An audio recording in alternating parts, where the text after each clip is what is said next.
Enfouies dans les profondeurs de notre planète, deux énormes formations rocheuses intriguent les scientifiques depuis de nombreuses années. Disposées à l'opposé l'une de l'autre, l'une sous l'océan Pacifique, l'autre sous le continent africain, elles sont si singulières qu'elles ralentissent même la propagation des ondes sismiques. Ces entités portent le nom scientifique de superpanaches. Pourtant, il ne s'agit en réalité que de deux immenses concentrations rocheuses aux contours vagues. Plus vastes que des continents, plus énigmatiques que tout ce que recèle notre planète, et peut-être issus d'un autre monde. Jusqu'à peu, nul ne savait quelle était leur nature, ni leur origine, ni même la raison de leur présence. Ces énigmatiques structures pourraient renfermer les clés des dynamiques les plus profondes de la Terre, assez puissantes pour engendrer des séismes, éveiller des volcans, et peut-être même influer sur l'évolution du vivant. Désormais, nous approchons peut-être enfin de la vérité. Ces monstres géologiques reposent à près de 2900 km sous nos pieds. Chacun surpasse 100 fois en hauteur le mont Everest. Leur gigantisme défie toute interprétation rationnelle. Les chercheurs ont d'abord supposé qu'il s'agissait de résidus datant des origines de la Terre. Ils ont émis l'hypothèse qu'un objet colossal, entrant en collision avec notre planète il y a environ 4,5 milliards d'années, aurait engendré à la fois la Lune et ses amas. Selon une hypothèse répandue, cet impacteur pourrait avoir été Theia, une planète de la taille de Mars, autrefois située près de la ceinture d'astéroïdes, qui aurait percuté la Terre dans un lointain passé. D'autres penchent pour une origine plus locale. Ces masses pourraient être d'anciens fragments de croûte terrestre, repoussés dans les profondeurs du manteau par la lente dérive des plaques tectoniques. Or, une étude récente révèle que ces masses seraient en réalité d'immenses accumulations de croûte océanique, englouties par la Terre au fil de milliards d'années. Elles pourraient provenir des matériaux qui s'enfoncent dans les profondeurs lors des collisions entre plaques tectoniques. Durant plus d'1 milliard d'années, ces fragments de croûte auraient été happés par le manteau terrestre. Peu à peu, ils se seraient regroupés en deux gigantesques concentrations nichées au cœur de la planète. Pourtant, même si leur origine est commune, ces deux entités ne sont pas identiques.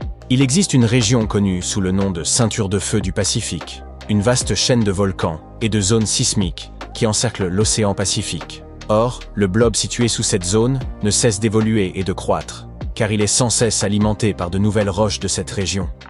Les plaques tectoniques s'entrechoquent et l'une glisse sous l'autre, entraînant la vieille croûte océanique dans les entrailles de la Terre. Ce processus étant en cours, la masse du Pacifique est devenue plus dense, plus lourde et plus dynamique que sa contrepartie africaine. Telle une gigantesque fabrique de roches incandescentes, elle reçoit sans cesse de nouveaux apports et ne cesse de se transformer. Quant au blob africain, il est nettement plus ancien et plus stable que celui du Pacifique.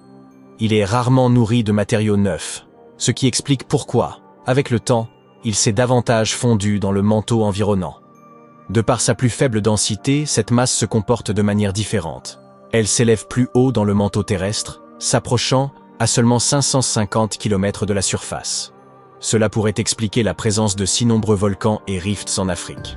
Mais la question demeure, comment ces structures continuent-elles à évoluer? Selon certains chercheurs, d'immenses colonnes de roches brûlantes, que l'on nomme panaches mantéliques, pourraient s'élever des profondeurs de la planète, jouant ainsi un rôle dans le déplacement des plaques tectoniques du Pacifique. Si cette hypothèse s'avère exacte, alors ces vastes formations souterraines ne sont nullement figées. Elles seraient presque animées, tant elles semblent évoluer et modeler la surface terrestre. Mais en quoi sont-elles si importantes? Parce qu'elles pourraient façonner la surface de notre planète d'une manière encore insoupçonnée. Voyez-vous, ces structures pourraient d'abord influencer le champ magnétique terrestre, en modifiant la circulation de la chaleur à travers le manteau et le noyau. Elles pourraient aussi receler des indices sur l'histoire de la tectonique des plaques. Leur étude pourrait nous éclairer sur l'origine de la subduction, remontant à 4 milliards d'années, ou à une période bien plus récente. Il se pourrait aussi que ces masses soient les véritables marionnettistes de l'activité volcanique. Une théorie avance que les roches incandescentes responsables des points chauds volcaniques pourraient provenir directement de ces gigantesques structures nichées dans le manteau. Certains des volcans les plus imposants de notre planète, comme ceux d'Hawaï, d'Islande ou de Yellowstone, sont situés juste au-dessus des panaches que ces structures pourraient les produire. Si tel est le cas, ces blobs seraient peut-être à l'origine de la formation de continents, de bouleversements climatiques, voire d'extinctions massives. Et cette idée a de quoi glacer le sang, car elle implique que ces structures pourraient un jour percer la croûte terrestre, provoquant des éruptions supervolcaniques dévastatrices, lesquelles pourraient durer des millions d'années. Sous la croûte terrestre sommeillent également des entités d'une nature inédite sur notre planète, les supervolcans. Leur immensité, leur pouvoir destructeur et leur rareté sont telles qu'aucun être humain n'a jamais assisté à l'une de leurs éruptions.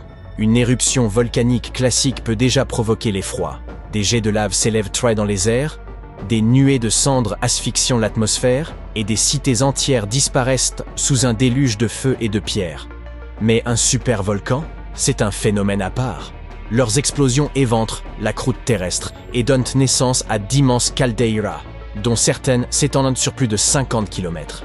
Là où un volcan ordinaire rejette quelques kilomètres cubes de matière, un supervolcan en expulse plus de 1000. Une telle masse suffirait à recouvrir un continent entier sous une épaisse couche de cendres. Une telle éruption bouleverserait le globe.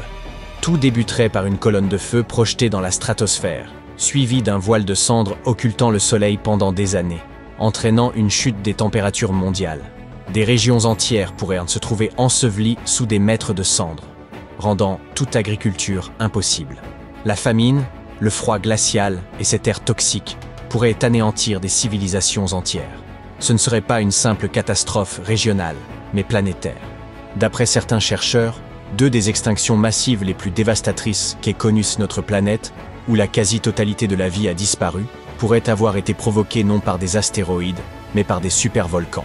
La plus redoutable survint à la fin du Permien, éradiquant près de 90% des espèces marines et environ 70% des espèces terrestres. À ce jour, les scientifiques ont identifié une vingtaine de ces colosses souterrains. Parmi les plus célèbres figurent Yellowstone aux États-Unis, Toba en Indonésie et Taupo en Nouvelle-Zélande. La dernière super éruption du Yellowstone remonte à environ 2 millions d'années. Elle aurait projeté près de 2500 km3 de matière, de quoi engloutir une ville comme New York. Et ce n'était qu'une des 3 super éruptions de ce volcan.